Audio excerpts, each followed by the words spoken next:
Hello everyone! Welcome to my second vlog. Ang gagawin ko ngayon ay ipapakita ko kung paano kami nag-i-incubate ng mga eggs and kung paano namin ito ginagawa. Ayan po, showing po the eggs na galing po sa farm. Kakunti lang yan kasi kakunti lang po ang hens namin.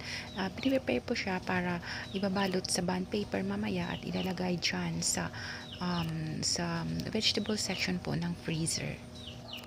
Ay, ng ref, I mean. So, ayan, as you can see, nilalagay siya sa vegetable section ng refrigerator. So, ang binabalot po namin na bond paper, so dapat malinis po siya, wala po siyang prints para hindi po madamage yung fertility ng egg. So, yan.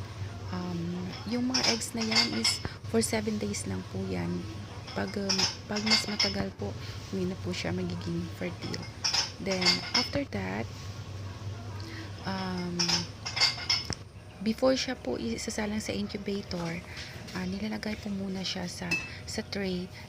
So, ayan na po yung mga eggs na gusto na po namin ilalagay sa incubator. So, bago po siya ilalagay sa incubator, syempre pagkagaling po niya sa freezer or sa ref po, medyo meron siyang tubig-tubig sa eggs mismo. Pag tinanggalan mo siya ng papel, ganyan ang yung itsura niya. So, before mo siya ilalagay po ng incubator, kailangan mawala po muna yung mga water na yan. Pero bawal po siyang punasan. So, hayaan lang po namin siyang mawala. So, usually sa amin po, pag kinukuha namin siya sa refrigerator ng umaga, sinasalang po siya namin pagkagabi. So, inantay po muna na mawala po yung mga tubig sa katawan ng egg. So ayan na po. So, ayan na guys. Gabi na at ready na po for salang yung mga eggs natin. So, wala na siyang water. So, pwede na siyang isalang. At reminders nga po pala, pag nalalagay po pala ng egg sa tray, kailangan po yung matulis na part yung sa ilalim para hindi po masira yung fertility na. So, ito yung incubator namin. 56 liters lang po yan. Maliit lang. Kasi yan pa lang po yung kaya ng budget namin. Pero, okay na rin yan. Kasi sa mga nagsisimula kagaya natin. So, okay na din yan. So, yung pagsalang, isa-isahin. And then, kailangan po maingat hanggang sa matapos.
So, bye everyone. See you next time and sa ulitin.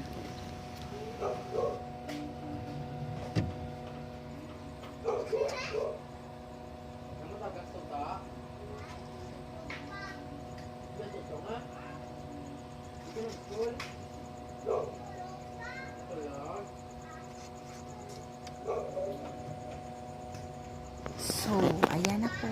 Natapos na po natin isa lang yung first batch. Kasi po yung pagsasalang po namin ng eggs, 5 batches po. So, mag-stay po siya dyan ng 21 days, 18 days po dyan sa taas. Then, dito po sa hatcher ng 3 days. Dyan po sila natin hihintayin na lumabas yung mga chicks. So, i-close na natin. Then, isi-set. Actually, nakaset na po yan, yung temperature, then yung timer niya. So, yan. So, see you after 21 days. So, lalabas na yung mga. Bye everyone! See you next time and sa ulitin!